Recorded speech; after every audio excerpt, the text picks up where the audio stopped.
अपना अगला टॉपिक है कि अपन दो पतले लेंस लेंगे, दो से ज्यादा भी ले सकते हैं अपन। पतले लेंस मतलब उनका जो व्यास है ना बहुत बड़ा नहीं है, नगण्य व्यास है। चित्र में तो बड़ा दिखेंगे पर वो है क्या, नगण्य व्यास के है ना। तो दो पतले लेंसों का संयोजन और तुल्य फोकस दूरी, इसके बारे में चर्चा करनी है अपन को। तो मान लेते हैं बेटा दो लेंस हैं, एक लेंस है आपका L1 और दूसरा लेंस है L2। माना एक लेंस L1 और लेंस L2, ये लेंस L1 है और ये लेंस आपका L2। ये इनके मुख्य अक्ष हो गए, इसे मान लो।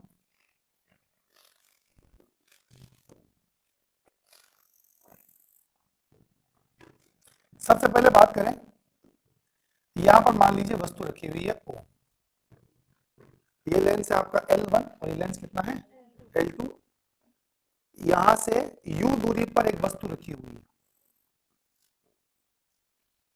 और मुझे प्रतिबिंब निर्माण करना है। तो क्या होगा, एक प्रकाश किरण सीधी भेज दूं और एक किसी कोण पर भेज देता हूं। जब ये लेंस इस वाले, अभी जस्ट मैं येलो वाले की बात कर रहा हूं, जब ये येलो वाले से बाहर निकलेगी तो वो कहीं ना कहीं तो जाकर कटेगी ऐसे यहां पर। जब मैं कटेगी तो मान लेते हैं यहां प्रतिबिंब बनेगा, उसको बोलेंगे अपन आई डैश, और उस समय ये जो दूरी है वो कितनी हो जाएगी आपकी वी डैश। अब ये मान सकते हैं बीच में क्या, अरे मैंने कहा ना ये नगण्य है, समझ आ गई मेरी बात। चलो तो ये दूरी कितनी है यू और ये कितनी है वी डैश। अब ये पूरी लैंग्वेज लिख लेते हैं एक बार पूरी। माना दो पतले लेंस L1 व L2, इस लेंस को क्या बोला अपन ने L1 और इसको क्या बोला अपन ने L2। माना दो पतले लेंस L1 व L2 जिनकी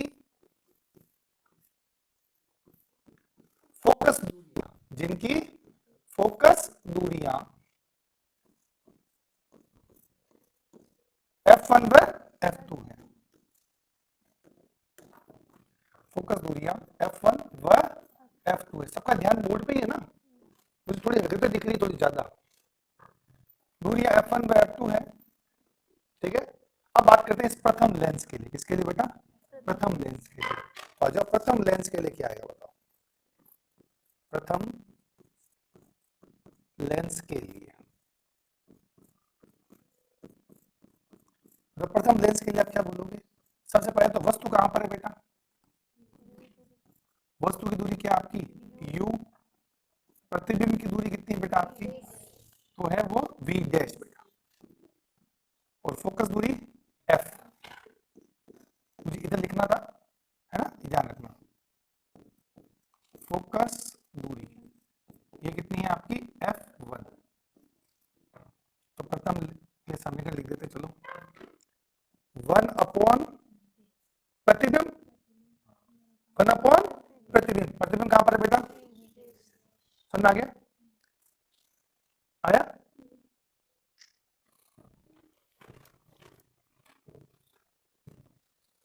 देखो लेंस समीकरण क्या है, 1 बटा प्रतिबिंब माइनस 1 बटा वस्तु बराबर 1 बटा है। तो ये मान रखना है मुझे। तो 1 बटा प्रतिबिंब माइनस 1 बटा वस्तु, वस्तु कितनी है u, बराबर 1 बटा फोकस दूरी कितनी है f। ये हो गई समीकरण नंबर 1। अब बात करते हैं दूसरे लेंस के लिए। भाई प्रकाश जब यहां से निकल के यहां आया, कब, जब ये अकेला एक लेंस था, लेकिन आपने उसके बाद में कौन सा लेंस लगा दिया, दूसरा लेंस लगा दिया। तो प्रकाश अब यहां तो नहीं आएगा ना, अब कहां आएगा उस प्रकाश, मान लो यहां पर आएगा। अब देखो प्रकाश एक तो यहां से निकल रहा है और एक प्रकाश यहां से निकल रहा है, दोनों कहां मिले यहां पर।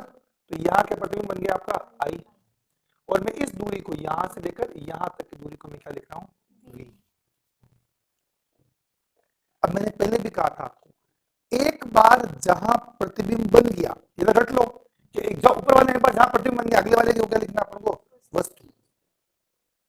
जरा कॉम्प्लेक्सिटी नहीं चाहता डायग्राम के अंदर, तो जब सोल्व कर रहे हो जहां एक बार क्या आ गया, प्रतिबिंब, आगे वाले टाइम आप जहां प्रतिबिंब था उसको क्या लिख दो, आप वस्तु लिख दो बस। ठीक है, तो अब बात करते हैं द्वितीय लेंस के लिए।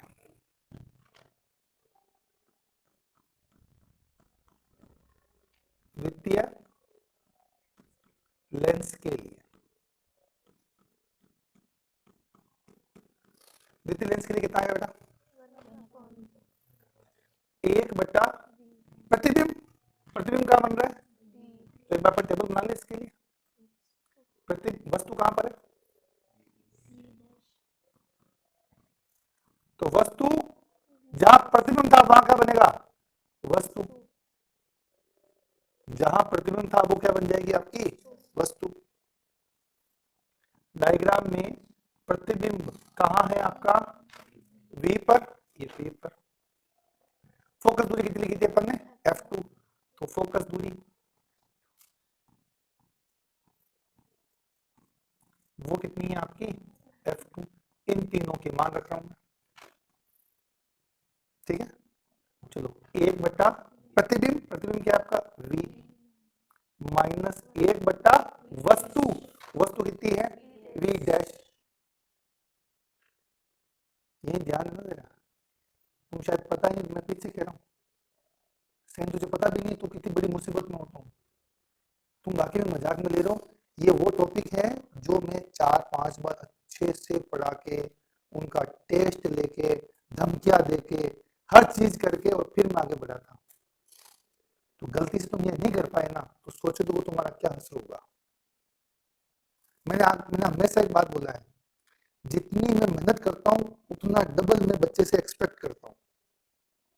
यदि मैंने 10 बार लिखा है ना, अब आपकी एबिलिटी आनी चाहिए, आपने एक बार तो लिख देना है, नहीं तो मैं तुम्हारे पेरेंट्स की भी नहीं सुनूंगा मारते वक्त।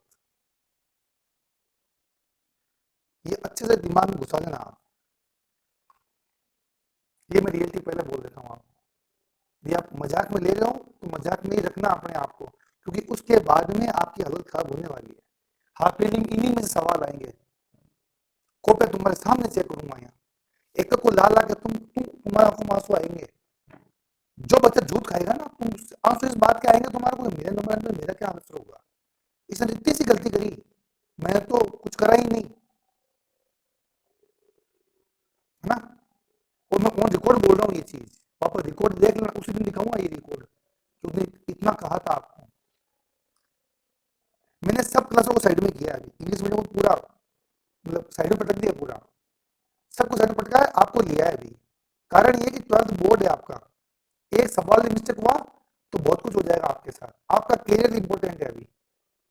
और यदि आप उसको लेकर सीरियस नहीं हो तो बहुत बड़ी गलतफहमी में हो, आप उतार दूंगा सारी गलतफहमी में अर्धवार्षिक के बाद। पहले कहा हाफ ईयरली सबसे ज्यादा इंपॉर्टेंट है आपके लिए, क्योंकि आपने 10th बोर्ड नहीं दिया है, डायरेक्टली आप जाके फाइनल नहीं खेल सकते, उसके पहले आपको प्रॉपर पेपर, मैं कितने प्री बोर्ड ले लूं भले, लेकिन कोई सडनली कोई दूसरा बंदा जब लेता है ना पेपर, उसका एक अलग ही एनवायरमेंट होता है, हाफ ईयरली का अलग ही एनवायरमेंट होता है, और उसमें नंबर आपके आने ही चाहिए हर एक कंडीशन में। यहां क्या आएगा, वस्तु, और वस्तु क्या आपके पास V डैश, तो V डैश बराबर फोकस दूरी, फोकस दूरी कितनी है F2, तो 1/F2। ये लो, अब क्या तुल्य निकालना है ना, तो तुल्य के लिए मैं कर रहा हूं समीकरण 1 और 2 का योग कर रहा हूं। क्या कर रहा हूं मैं, समीकरण 1 और 2 का योग, चलो कर लेते हैं। समीकरण 1 व 2 का क्या करने पर, योग करने पर, कर दो दोनों का योग, योग करो कितना आएगा, तो 1/V डैश, 1/V डैश क्या हो जाएगा कैंसिल, तो आगे आपके पास 1/V minus 1/U equal to 1/F1 plus 1/F2। अब आप सोच के देखो कि इन भाई अपन को बात करनी किसकी करनी है, तुल्य फोकस दूरी। तुल्य का मतलब ये होता है कि इन दोनों को हटाकर कोई एक ऐसा लेंस रखो कि वस्तु वही रहे और प्रतिबिंब भी वही बने। तो मैं कह रहा हूं मैंने एक ऐसा लेंस लगाया इन दोनों को हटाकर, इसकी फोकस दूरी कितनी है F1 और इसकी फोकस दूरी कितनी है F2। उसके लिए समीकरण क्या होगी, देखो v और ये क्या है u, तो 1/v माइनस 1/u बराबर क्या आ जाए 1/f आ जाए। बैठ गई मेरी बात। तो मैं कह रहा हूं यदि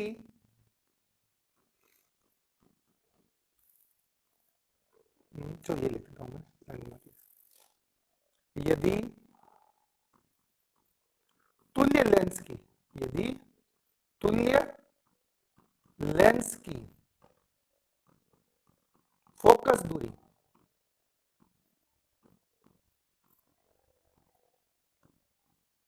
कितनी है बेटा आपकी, f है, f तुल्य, f तुल्य है। अब बताओ आंसर, तो 1 उसके लिए क्या आएगा 1/v minus 1/u equal to 1/f तुल्य। तो देखो 1/v माइनस 1/u को मैं क्या लिख सकता हूं उस केस में 1/f तुल्य बराबर कितना आ गया 1/f1 प्लस 1/f2। ये आ गया तुल्य के लिए। ठीक है, अब एक और चीज देखो,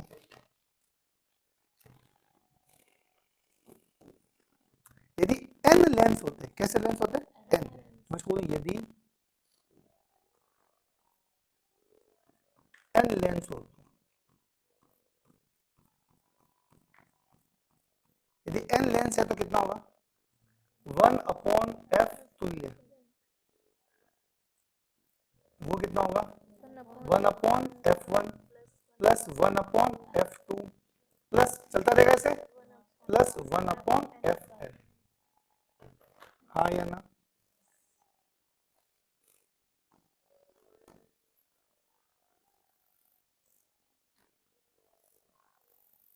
ये आ गया तुल्य लेंसों के लिए। अब एक छोटी सी जो इसी में लिख रहा हूं साथ साथ में, हमेशा छोटी सी चीज पढ़ी थी अपन ने और वो थी लेंस क्षमता।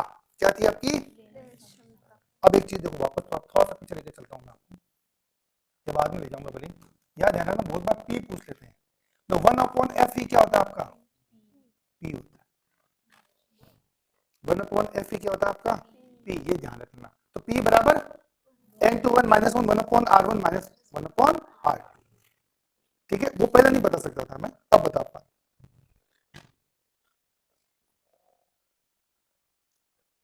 ये था ठीक।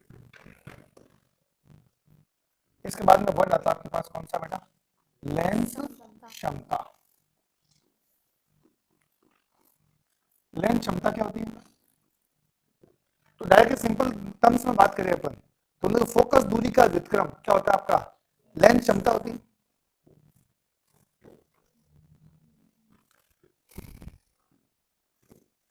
बोलूं मैं यहां पर फोकस दूरी का क्या बेटा व्युत्क्रम मान या व्युत्क्रम लेंस क्षमता P कहलाती है जब फोकस दूरी किसमें हो बेटी, MKS में, किसमें हो, फोकस दूरी मीटर में हो, फोकस दूरी m का मतलब मीटर है ना, फोकस दूरी मीटर में हो। ठीक है, तो फोकस दूरी लेंस क्षमता है ना, तो बात करें लेंस क्षमता P जो है वो क्या हो जाएगा बेटा आपका 1/f, और f उस समय किसमें है बेटा आपकी मीटर में है। बेटी की नहीं बेटी, लेंस क्षमता का मात्रक डायोप्टर था, ऐसा नहीं याद नहीं है आपको, सब याद है आपको, मात्रक क्या होगा इसका डायोप्टर।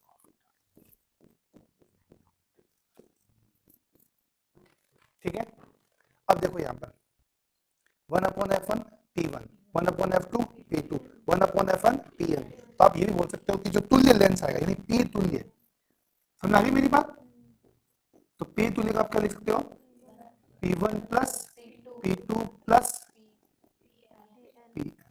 अब यहां एक चीज ध्यान रखनी है कि चाहे लेंस क्षमता हो चाहे फोकस दूरी हो, अपने दिमाग में एक ही है, अवतल माइनस उत्तल प्लस। चिन्ह का ध्यान हमेशा रखना है। यदि मैं ऐसे बोलूं आपको कि दो अवतल लेंस है और एक क्या आपका उत्तल लेंस है, तो अवतल के जो जो है उनकी फोकस दूरी आपको चिन्ह क्या लेना है, माइनस। वो एक क्या है आपका उत्तल, उसका क्या लेना आपको प्लस, याद आ जाएगा। या लेंस क्षमताओं में यही करोगे कि उत्तल लेंस है, 3 उत्तल लेंस है प्लस प्लस प्लस, 2 अवतल है वो क्या जाएगा माइनस। न्यूमेरिकल में ध्यान रखना है। बैठ गई मेरी बात, वो मैं नहीं कराऊंगा, ये खुद को करना है। लोग समझ आ गया आपको मेरी बात। जैसे डायरेक्टली देखो, जैसे बोला हुआ है प्लस 2d, वो नहीं देगा यार, दे नहीं दे, प्लस 2d दिया, एक दिया हुआ है माइनस 2d, एक दिया हुआ है प्लस 3d। तो अपना खुद को कॉमन सेंस लगाना है कि ये कौन सा लेंस है, अवतल लेंस, और ये कौन सा आपका उत्तल लेंस, और जो योग करेंगे वही योग आया। बैठ गई मेरी बात, इसको मैं लिख नहीं रहा। ये हो गया आपका दो पतले लेंसों का संयोजन, और साथ में क्या होगा लेंस समता। अब आगे चलते हैं अपन, और कौन सा आपका प्रिज्म। नेक्स्ट टॉपिक क्या था आपका प्रिज्म। चलो नेक्स्ट टॉपिक में आते हैं अपन, और ये है आपका प्रिज्म। चलो सभी जानते हो प्रिज्म के बारे में। तो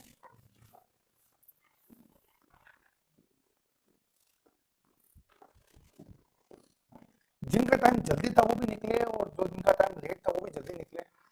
ज्यादा नहीं हो गया है, चॉइस तो है भी। चलो प्रिज्म क्या होता है भाई, कौन बताएगा भाई।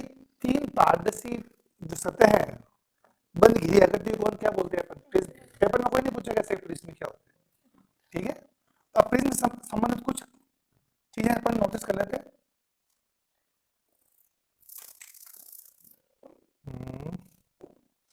आई हैव ऑप्शन, देखते हैं, चलो बन सकता चाहिए है ना।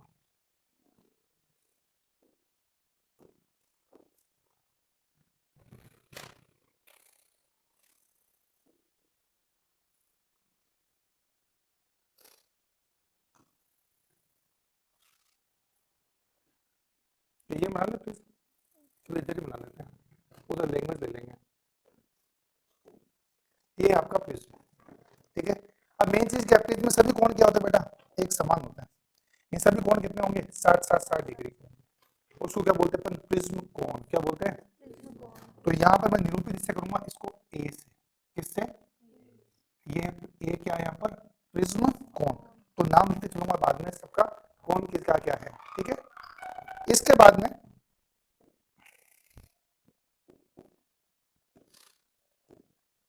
सबसे पहले देखो,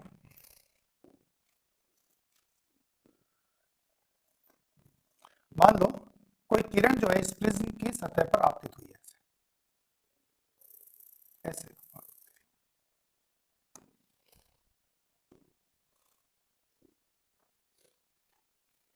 कोई किरण है ऐसी जो इसके ऊपर क्या हुई है आपकी आपतित हुई है।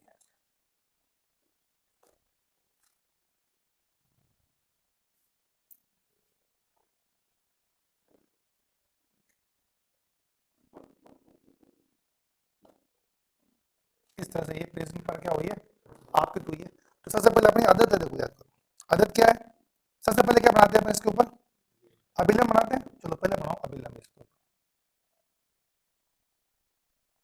बराबर लंबवत होनी चाहिए, बस ये ध्यान रखना। क्या लंबवत है क्या, नहीं तो लंबवत कर देंगे अपन, लंबवत ही है।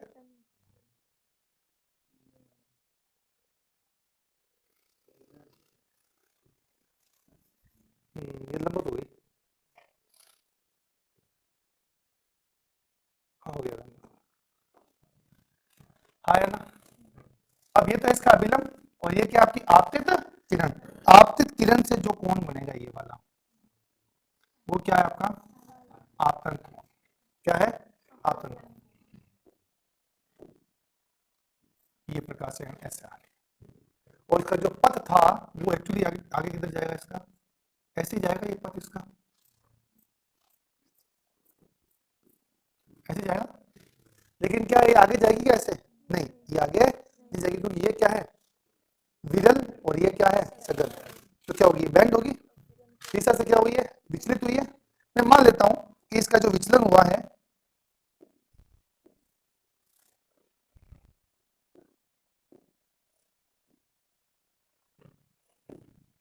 वो यहां से ऐसे हो गया इसका विचलन,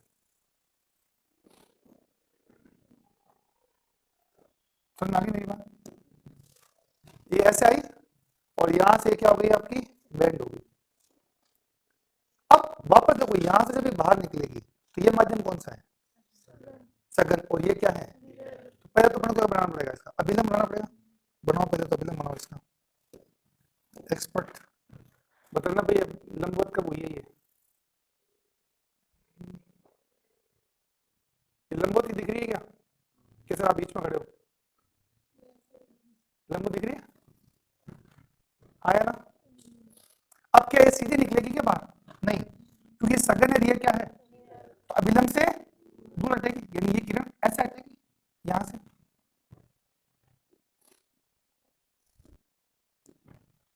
और ये यहां से थोड़ी सी दूर हटेगी, ये यहां से ऐसे निकलेगी बाहर।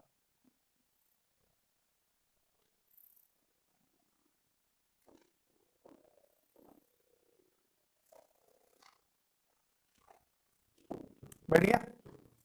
ये तो है आपतन कोण, और जब यहां से बाहर निकली तो इसको मैंने क्या बोला? निर्गत कोण। क्या बोला मैंने इसको? ये वाला जो कोण है ये क्या कहलाएगा आपका? निर्गत। अब देखो समझो ये बात को, ये आई इस रास्ते से है और गई किस रास्ते से? वो इस रास्ते से गई। देखो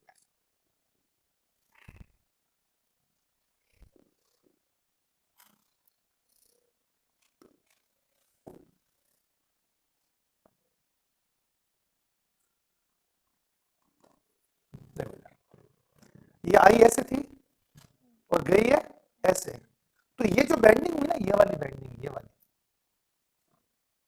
तो आना इधर से था और जाना इसका इधर से था, तो ये वाला कोण जो ये वाला कोण, इसको मैं लिख रहा हूं डेल से। क्या लिख रहा हूं मैं? और डेल कहलाएगा विचलन कोण। क्या कहलाएगा? तो डेल का विचलन कोण, ए क्या है आपका? प्रिज्म कोण, आई क्या है? आपतन कोण, ई क्या है आपका? सभी को एक साथ लिख देते हैं। कोण ए, कोण ए क्या बताओ जरा? कोण ए तो है आपका प्रिज्म कोण,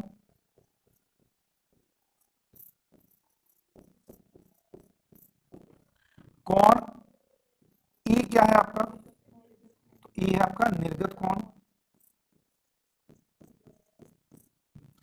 ये जो कोण डेल है वो क्या है आपका बेटा? विचलन कोण। क्या है आपका? और कौन बचा? और कोई नहीं बचा?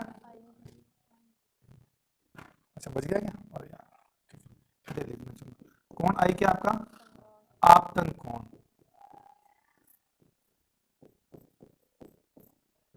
बैठ गई यहां तक बात? चलो अब स्टार्ट करते हैं भाई। प्रिज्म के लिए क्या सिद्ध क्या करना है? तो पेपर में जब आएगा ना प्रिज्म के लिए, तो आपको यह सिद्ध करना पड़ेगा कि जो प्रिज्म का अपवर्तनांक है, प्रिज्म का जो अपवर्तनांक है, उनमें और इनमें यह संबंध होता है। A plus del by 2 divided by sine A by 2, ये अपन को सिद्ध करना है। ऐसा कुछ आएगा, बोल जाएगा कि यदि एक प्रिज्म का अपवर्तनांक कितना है म्यू, विचलन कोण कितना है डेल, और प्रिज्म कोण कितना है ए, तो उनमें ये निम्न संबंध जो है ना, वो क्या करो आप स्थापित करो। ये सब सवाल मैं वो बोल रहा हूं जो बोर्ड में आए हुए हैं, ये ध्यान रख लेना, ठीक है? तो अब सिद्ध करना है बस। चालू करते हैं कहां से? तो देखो अपने को क्या पता है, पहले तो ना दिमाग में सोचो कि यहाँ तो क्या आता है साइन आई और यहाँ क्या आता है साइन आर, यानी आई को किसके रूप में लिखना है? इस रूप में लिखना है, और आर को भी अपन को इस रूप में लिखना है। इस तरह से काम करना है। तो यहाँ से स्टार्ट करते हैं। तो सबसे पहले स्टोरी स्टार्ट कर रहा हूं मैं डेल से। कहां से? डेल से। देखो डेल यहाँ पर दिख रहा है 22 कोण। क्या दिख रहा है? 22 कोण। तो ये 22 कोण इन दो आंतरिक कोणों के योग के बराबर होगा। अब ये कोण कितने मुझे नहीं पता, तो मैं मेरे मन से मान लेता हूं कि ये कोण कितना है मेरा θ1, और ये मेरा कोण कितना है θ2। और चाहो तो इन सभी बिंदुओं का नामकरण दे दो पहले। जैसे ये बिंदु का नाम दिया अपन ने ए, ये बिंदु बी, ये बिंदु दे दो आप सी, ये बिंदु दे दो आप डी, चाहो दे दो। अब त्रिभुज ए सी बी में स्टार्ट करते हैं अपन यहां से। त्रिभुज कौन सा बेटा? ए सी बी है ना, तो त्रिभुज ए सी बी में कोण आई किसके बराबर होगा? कोण θ1 प्लस कोण, सही है, सॉरी हाँ सॉरी कोण डेल है ना, कोण डेल किसके बराबर? कोण θ1 प्लस कोण थीटा, यहां तो सही है। अब बात है कि θ1 θ नहीं चाहिए मुझे, मुझे तो चाहिए आई। क्या चाहिए? आई। अब ये कैसे निकालूं मैं? तो ये तो ध्यान है, ये आई है तो ये कितना होगा? कोई ना कोई कोण होगा, अपवर्तन कोण होगा। तो अभिलंब, सॉरी अभिलंब, और ये क्या है? आपतित किरण। अभिलंब और ये क्या आपके पास? अपवर्तित किरण के बीच में कोण क्या होता है? आर। ऐसे यहाँ पर इसको ई दे दिया तो मैं यहाँ सिमिलरिटी से ये वाला कोण कितना देता हूँ? ये भी मुझे आर देना पड़ रहा है, और एक बार मैं बोलता हूँ ये R1 और ये क्या बोलता हूँ मैं? आर। तो पहले देखो ढंग से देखो एक बार, क्या आई θ1 प्लस R1 के बराबर, और E क्या θ2 प्लस R2 के बराबर है? बराबर दिख रहा है कि आई किसके बराबर है? θ1 प्लस R1, और E किसके बराबर है? θ2 प्लस R2। तो θ1 किसके बराबर है? I माइनस R1 के। चाहो सोल्व करके देख लो कि I बराबर कितने हैं आपके? θ1 प्लस R1, तो θ1 कितना आएगा? I minus R1। ऐसे θ2 कितना आएगा आपका? E minus R। कारण समझ में आ गया? तो लिख दो इसको, कोण डेल बराबर θ1 कितना बेटा? कोण I माइनस कोण R1 प्लस E किसके बराबर है? सॉरी θ2 किसके बराबर है? E minus R2।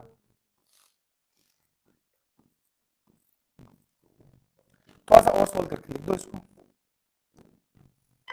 कि कोण डेल जो आया वो आया कोण I प्लस कोण E एक साथ लिख दिया, माइनस कॉमन लिया, तो ये क्या? कोण R1 प्लस कोण R2, और इसको दिया समीकरण नंबर 1। ठीक है, अब एक चतुर्भुज देखो आप, क्या देखो आप? कौन सा? ADBC दिखा? इसमें सबसे पहले बताओ मुझे कि ये वाला कोण कितना है? ये वाला कोण, ये इसके ऊपर लंब है कि नहीं है? ये वाला, तो ADBC के अंदर ये इसके ऊपर लंब है, हाँ या ना? तो ये तो कितना हो जाएगा? 90। सॉरी मैंने थोड़ा गलत ले लिया, सॉरी मैंने ले लिया। त्रिभुज लो ADB, इसको नाम नहीं दिया था क्या पहले ऊपर वाले को? ये गड़बड़ कर दिया आपने, अभी तक लिखा नहीं ना? लिख दिया क्या? रुको, तो इसको मुझे ए देना पड़ेगा अभी। नहीं वो नहीं दे सकते, नहीं सी तो दे चुका है ना। ऐसा काम कर ही लेते हैं अपन, सब PQR में खेलते हैं यार। दांत निकालने वाली बात क्या थी इसके अंदर?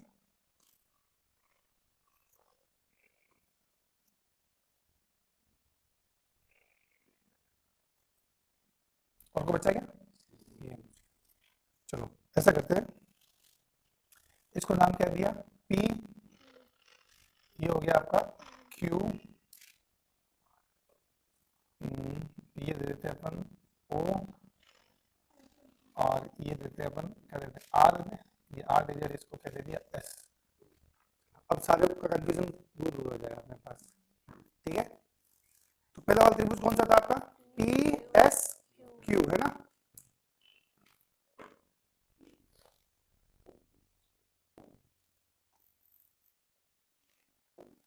तो त्रिभुज PSQ, ठीक है। अब बात करें, देखो इधर, देखो इधर चतुर्भुज, चतुर्भुज बोल रहा हूं मैं, PRQO, त्रिभुज PRQO में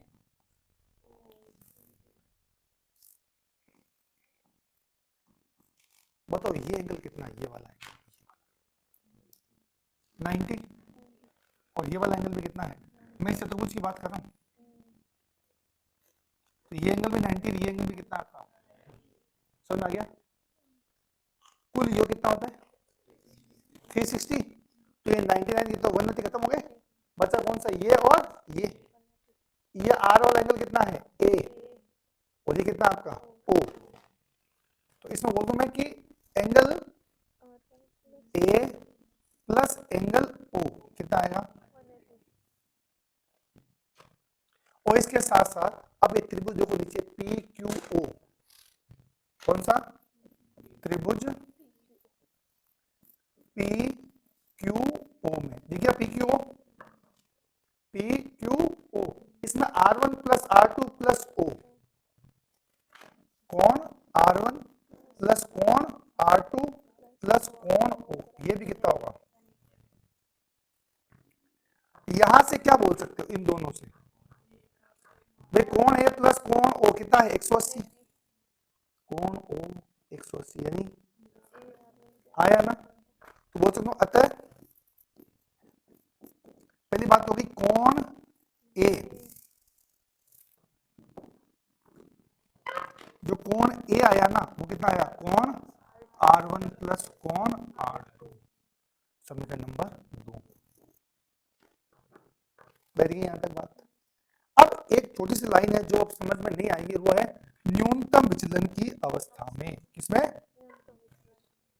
अपन क्या कर रहे हैं अब, एक लाइन लिख रहा हूं मैं, वो याद कर लेनी अभी के लिए, न्यूनतम विचलन की अवस्था में,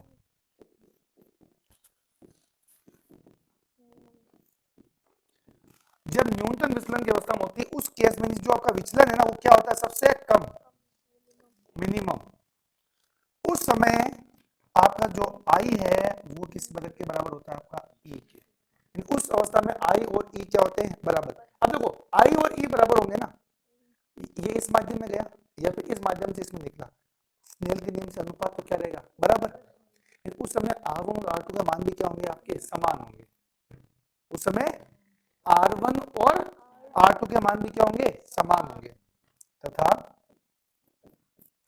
R1 बराबर R2, मैं मानता हूं कि जब अलग अलग ही नहीं है तो R ले लो, तो अपन ने क्या ले लिया, R ले लिया, ठीक है। अब स्टार्ट करते हैं,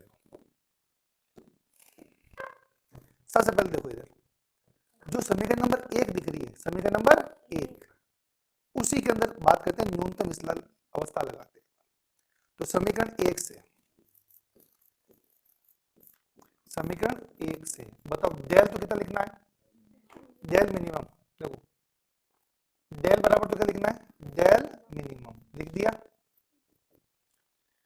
आई प्लस ई, आई और ई बराबर है, तो आई ई का मान कितना रख दूं मैं, आई, तो आई और आई कितना हो जाएगा 2i, और साथ में देखो R1 प्लस R2 कितना है a, R1 प्लस R2 कितना लिख दूं मैं a, माइनस कौन a, बैठ गया।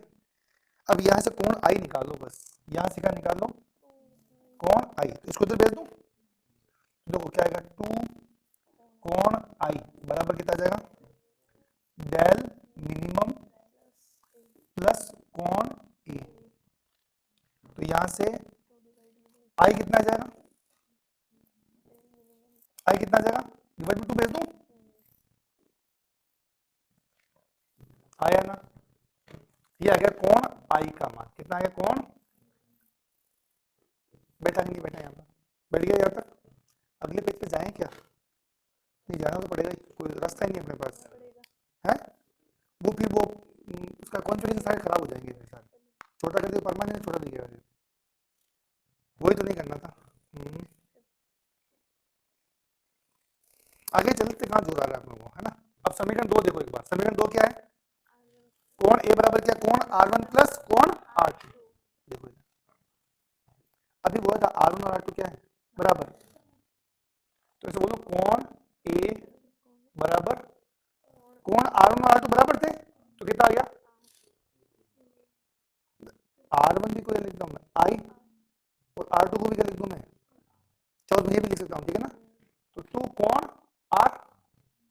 यहां से कोण आर कितना आ गया, कोण ए अपॉन, वापस देख लो,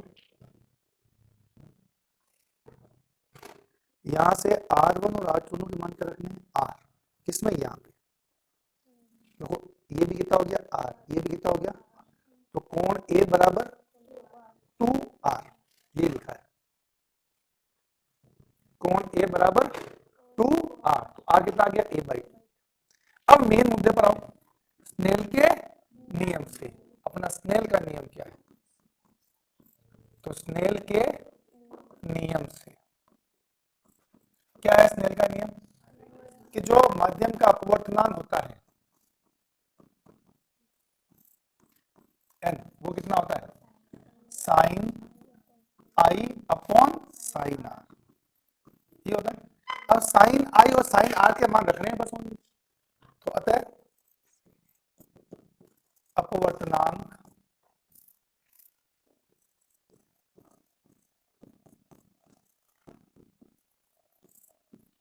n बराबर साइन i कितना बेटा, देखो ढंग से, del m plus a upon 2, अब इसे कोण का चिन्ह लगा दे, ठीक है, divided by sign r, r कितना मान होता है a/2, साइन a/2, यही आपका आंसर था, ये आपको सिद्ध करना,